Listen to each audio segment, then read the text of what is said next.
और चलिए बात करते हैं जी न्यूज की एक मुहिम की, जिसका नाम है मोबाइल रिपोर्टर। इस मुहिम में हम ऐसे ग्रुप की कहानी बताते हैं जो सोशल मीडिया पर ग्रुप बनाकर मदद कर रहे हैं या फिर पॉजिटिव बदलाव लाने की कोशिश में लगे हुए हैं। और आज मोबाइल रिपोर्टर में बात करेंगे गुजरात के राजकोट में फेसबुक पेज बनाकर काम कर रहे ग्रुप समझू देसी की। ग्रुप का क्या काम है, ये कैसे अपना काम करता है, इस अनोखे नाम के पीछे की कहानी क्या है, ये जानते हैं।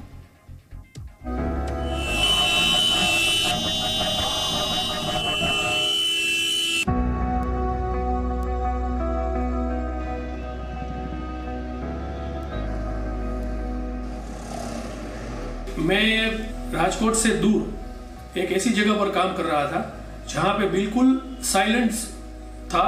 इसी वजह से मुझे मेरे माइंड में एक ख्याल आया कि हमें जो हॉर्न्स का जो नॉइज लेवल है उसे कम करना चाहिए। इसी विचार को मैंने मटेरियलाइज करने के लिए समझू देसी नाम का एक फेसबुक पेज बनाया। समझू मीन्स समझदार। आप समझदार हो और आप देसी हो, यू आर अ कंट्रीमैन, तो समझू हो और आपको एक समझदार आदमी बनाना है। नॉइज पोल्यूशन को कंट्रोल करने के लिए आगे क्या किया जाए, उसकी स्ट्रेटेजी बनाने के लिए रेगुलरली हमारी मीटिंग होती है।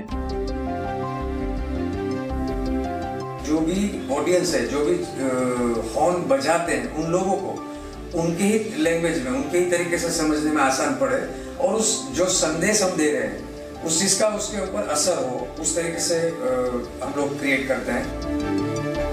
हमने 100 से ज्यादा ऑटो रिक्शा में पीछे पोस्टर्स लगाए हुए थे, जिससे पूरे राजकोट सिटी में एक नॉइज पोल्यूशन के बारे में अवेयरनेस आए।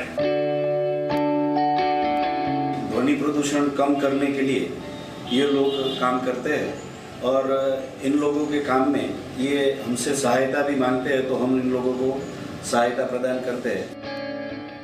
आजकल के ज़माने में जो आवाज़ का प्रदूषण है वो बहुत ही सीरियस होता जा रहा है। मोटर व्हीकल रूल्स के तहत आपको जो मर्यादा में तय किया गया है वो ही हॉर्न रखना होता है।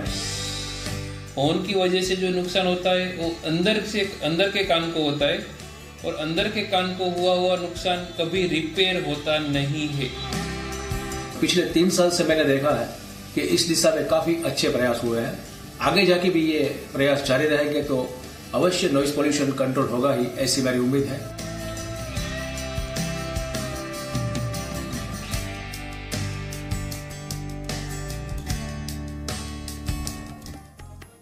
तो आपके भी सोशल मीडिया ग्रुप की मदद या पॉजिटिव बदलाव लाने की कहानी जी न्यूज पर आ सकती है। तरीका बहुत आसान है, znews.com/मोबाइल reporter web page log on कीजिए या फिर जी न्यूज ऐप को डाउनलोड कीजिए और अपनी डिटेल्स भरकर अपने ग्रुप की मदद की कहानी आप हम तक पहुंचाइए। हम इस कहानी की तस्दीक कर बाकी लोगों तक पहुंचाएंगे।